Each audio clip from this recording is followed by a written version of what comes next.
નમસ્તે. આ વિડીયો એવા લોકો માટે છે જે રાતોરાત કરોડપતિ બનવાના સપના જોતા હોય એવા તમામ લોકો માટે આ વિડીયો બનાવવામાં આવેલ છે. બોલો ભાઈ, શું હતું? મારે ફિલ્મ જગતમાં કામ કરવું છે. શું નામ તમારું? દેવ. કેમ ફિલ્મ જગતમાં કામ કરવાનો કેમ વિચાર આવ્યો તમને? મારે જલ્દી રૂપિયાવાળું બની જવું છે. જો મિત્ર, જલ્દી રૂપિયા વાળું તો ફિલ્મ ઇન્ડસ્ટ્રીઝમાંથી નહીં બનાય, પણ એક તમને આ કાર્ડ આપું, આમને જઈને મળજો, તમારું કામ થઈ જાય. Okay boss. ભલે.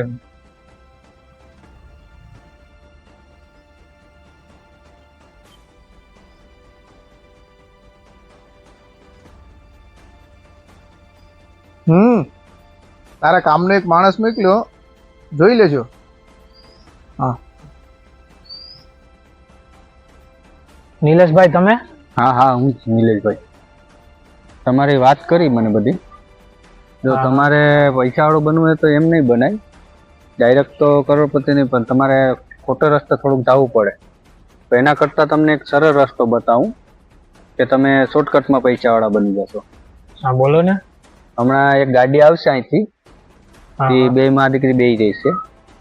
તમે જો એને પટાવી લ્યો ને તો પૈસા વાળા બની જાવ. પણ હું તો આ શહેરમાં અજનબી છું. હા તો હું તમને મદદ કરું ને.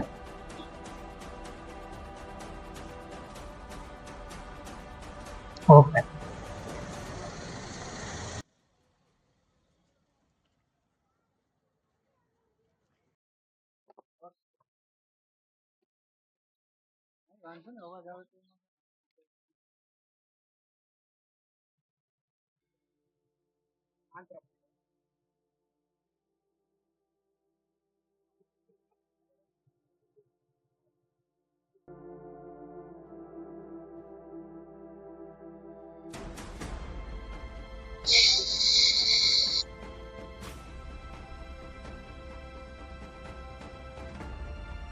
અરે યાર, આ ટાયર પંચર કઈ રીતે થઈ ગયું?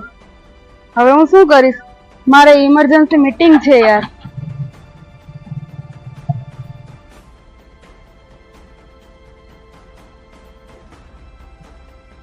એક્સક્યુઝ મી, પ્લીઝ મને આગળ સુધી લઈ જશો?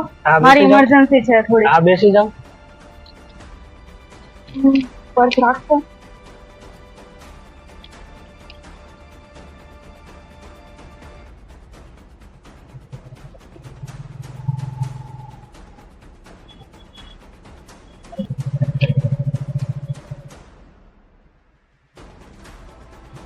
Thank you so much. Thank you. જો એક મિનિટ. ઓ આ પર્સ તો ભૂલી ગયા હે. ઓ નો. હવે હું શું કરીશ? ટૂંક જ સમયમાં આપણે કેટલા નજીક આવી ગયા. સાવ સાચી વાત છે. આ પર્સ તું ન ભૂલી હોત તો આપણે મળત જ નહીં ને. સાચી વાત. એવું તો તે મારામાં શું જોયું? ઈમાનદારી તમારી. ઈમાનદારી માણસોની અત્યારના ક્યાં કદર જ છે. હું તમારી ઈમાનદારીની પણ કદર કરીશ અને તમારી પણ. આપણા લગ્નમાં તો કઈ પ્રોબ્લેમ નહીં આવે ને? લગભગ તો નહીં આવે, પણ કદાચ મારા નવા મમ્મી છે ને, નક્કી ના કર્યું. એને હું ફોન કરી દઉં. ફોન કર. તમે વાત કરશો? હા હું વાત કરીશ.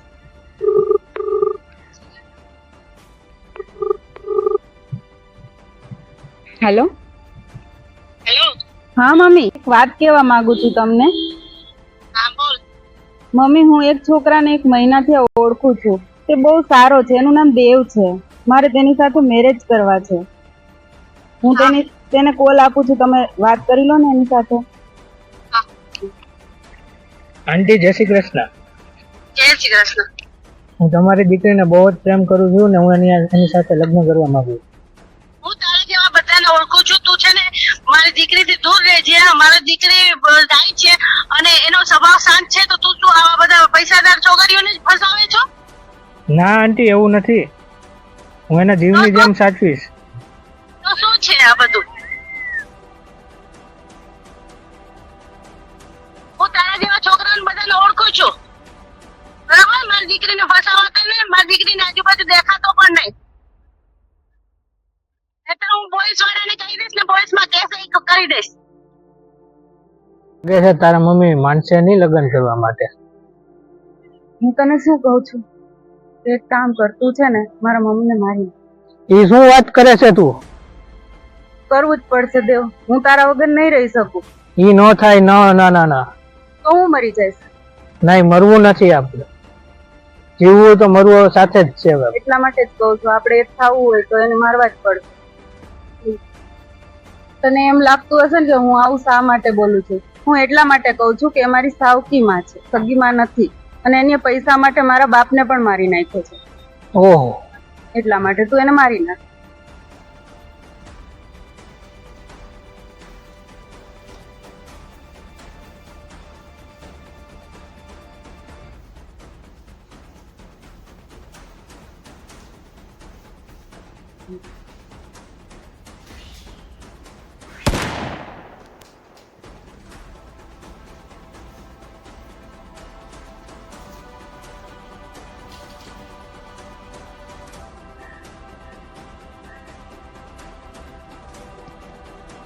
કોણ છે? કોણ છે? બધા કોણ છે? હાલ આમ હાલ પણ શું છે? પણ હાલ તને બધું બતાવીએ શું છે ઈ. અહીંયા છુપાણો છે હે.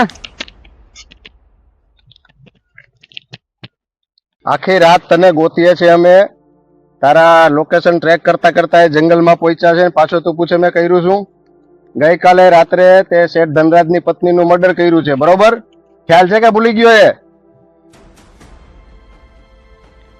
મેં કોઈ શેઠ ધનરાજની પત્નીનું ખૂન નથી કર્યું. તો આ ગાંડા છે અમે બધા.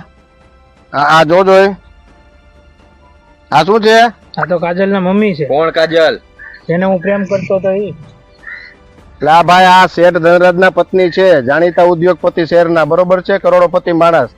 ઓમ બંગલોમાં રાત્રે જઈને તે મર્ડર કર્યું ને, હા, એ આ શેઠ ધનરાજનું ઘર છે. એ તો કાજલના મમ્મી છે. એ કોણ કાજલભાઈ? પાછી પોલીસ ને કાજલ જેને હું પ્રેમ કરતો હતો એ કાજલ. હા, તો ક્યાં છે, ક્યાં રહી છે, ખબર છે કઈ? નહીં નંબર છે એના? નહીં